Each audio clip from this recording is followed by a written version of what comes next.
hogy a Brexitet követően. Thank you very much for this excellent presentation. What you can see that in the post-Brexit era, the European Union has made life quite difficult in the UK. It seems as if the EU had sent a certain message not only to Britain, but also to all those countries who are just thinking about leaving the Union. We can see the news, the lack of goods, the empty shelves in the supermarkets, the problems at the petrol stations because of the lack of drivers. So I think everyone would be very much interested in this first case presentation on post-Brexit situation. Shivers, please come to the floor. Good afternoon, everybody, and would like to say thank you for the invitation to come to this beautiful city. We had a brief tour last night, which was fantastic, and a fantastic conference. I normally, you'll forgive my speech, I normally do the sort of the backroom negotiation side of things. As you can see, I have a face for radio, not for presenting. So I'll be very quick in what I'm about to say.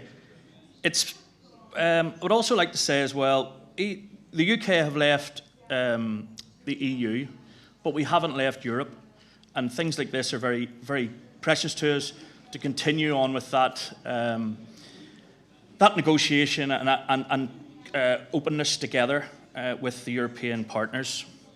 It's over 5 years since the people of the United Kingdom voted in a referendum to leave the European Union. Today the UK is outside the EU and mostly no longer subject to its rules. But that's only after a titanic political struggle, both at home in the UK and with the EU itself. For better or worse, some of the changes both hoped for and feared are beginning to take shape in the UK. But the story is far from over. The post-Brexit UK-EU relationship is poor, to say the least. And I was actually on today with Lord Frost, our negotiator, and he's over in the EU at the moment. And after some negotiation where the EU said that they wouldn't move, lo and behold, they have moved, and we're looking very good to get a bit of a deal where they've released 80% of the Czechs in Northern Ireland. The European Union is now an economic and political partnership of only 27 countries. Brexit, which the term was used to describe Britain's departure from EU, represents the most important constitutional shake-up of the UK, since basically we joined. A last-minute deal on post-Brexit trade and future EU negotiations has since been formally ratified. It allows for tariff-free, quota-free access to each other's markets for goods, but doesn't cover services and many other things. Released from the EU trading and free movement rules, the UK has introduced its own policies on trade and immigration, which is great for us as a country and is very welcomed from the people in the UK. Other changes affect the people, travel and business. EU nationals already living in the UK and Britain's resident on the continent have the right to remain, but some uncertainty for the future. The UK's departure from the EU's single market and customs union has brought significant disruption to trade, particularly to UK exports to the EU, due to new border rules and red tape, while tighter immigration rules have contributed to labour shortages. However, the impact on supplies has at times been difficult to distinguish from that of the coronavirus pandemic. The UK has repeatedly delayed imposing new border checks on EU imports, citing supply chain issues. EU relations and the UK relations continue to be strained. London and Brussels have clashed over fishing, diplomatic representations, coronavirus, vaccine exports, and above all, new arrangements for Northern Ireland. As a citizen of Northern Ireland, this is one that has disappointed me the most in our negotiations with the EU. Although part of the UK, Northern Ireland continues to follow some EU rules under the divorce deal to keep an open land border with the Republic of Ireland, which has remained an EU member. But tensions over the new rules escalated into a row over the negotiated protocols, setting them out, and there was all sorts of threats of violence and return to violence in Northern Ireland, which was grossly exaggerated by people with a certain agenda. The resulting new internal trade barrier with the rest of the UK disrupted supplies from Great Britain, causing anger amongst unionist communities. Grace periods extended unilaterally by the British government have been prolonged indefinitely. The two sides are talking, and actually the EU had said that they wouldn't renegotiate, and the UK, we took a very hard stance, and it seems that the EU have blinked first, with the EU yesterday giving some concessions for negotiation. Within the United Kingdom, post-Brexit tensions have also continued in Scotland, where separatist parties won a majority of seats. We also have a call for another independence referendum. So splitting from Europe has created a bit of I suppose, a will for some of the devolved nations to split from the UK. And it's a bit of a struggle at the moment for the UK to try and bring that together, certainly for a Conservative government. The UK is beyond the remit of EU laws, theoretically, but challenges are possible in each other's courts, and punitive measures may be taken if subsidies distort trade. I mean, for me, that was one of the biggest pluses, that we could trade and we could negotiate with other countries in a completely individual way, and we weren't bound by the EU rules. So that, again, is part of the negotiations that we're trying to get through. The UK will also stay in the European Convention of Human Rights, which is a good thing.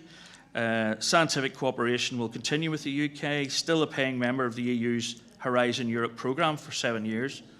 It will also remain in a number of the schemes, monetary schemes for community groups. The Erasmus is not one of them, but there's student exchange programmes. Several other key policy areas are excluded from the Accord. Foreign policy, external security and defence cooperation is not covered by the agreement, as the UK did not want to negotiate this matter according to the European Commission. It's in everybody's interest, security-wise, that we have a great relationship, and I don't see that changing in any way going forward. And certainly the view of the government and Lord Frost in negotiating is that, you know, that needs to go forward. As of the 1st of January 2021, there is therefore no framework in place between the UK and the EU to develop and coordinate joint responses to foreign policy challenges. For instance, excuse me, the imposition of sanctions on third country nationals or economics. Brexit also means that the border between Northern Ireland, which is where I live, part of the UK, and the Republic of Ireland, which remains in the EU, is one of the most politically sensitive frontiers in the world. It has been a difficult negotiation for the UK and for Europe to try and resolve these issues. Hopefully, with the EU yesterday giving some ground, we hopefully will get to a satisfactory arrangement. But the arrangements in the revised Northern Ireland Protocol, in the divorce deal, as it was called, as in the previous version, are designed to avoid a hard border. Such a border posts and protects the former frontier. At the end of the transition period, Northern Ireland has left the EU customs union with the rest of the UK, which wants to pursue an independent trade policy. But in practice, Northern Ireland is still very much in the EU. It's a foot in the EU and a foot in the UK. Northern Ireland was guaranteed unfettered access to the UK's internal market, but the rules mean there is effectively a new regulatory divide in the Irish Sea, especially concerning goods sent from GB to Northern Ireland. And as a business person as well, it's been very, very difficult in the past sort of year getting goods from within our own country as such, within the UK. And all due to the intransigent sort of negotiations of the EU. Boris Johnson's previous insistence that there would be no checks, he intended that to be a true statement, but it's been proven that they just couldn't do it. Hopefully going forward that will happen. In December 2020, the EU and the UK struck agreement on details for implementing the arrangements for Northern Ireland. As part of the accord, the British government agreed to ditch a controversial plan to override parts of the original deal, which would have breached international law. They have since threatened that with the Article 16 and revoking that. But as I say, hopefully with the new concessions given yesterday by the EU, that won't be necessary. No matter what side people have taken, Brexit is far from finished, and the positive and negative impacts will take decades if they ever complete. The EU have made it very difficult, and I think they've sent a very plain message to the remaining members. If you want to leave, it will be very unpleasant, it will be very difficult. But at Union Blue, our mission is to reach all workers and trade unions in our country. We are focused on improving employment rights, tackling low pay, helping to raise productivity, and supporting even greater employment satisfaction. Brexit has without doubt been the biggest opportunity and risk to our mission at Union Blue. Thank you for your time and listening, and as I said, I was going to be quite brief. Enjoy the rest of the conference. Thank you very much.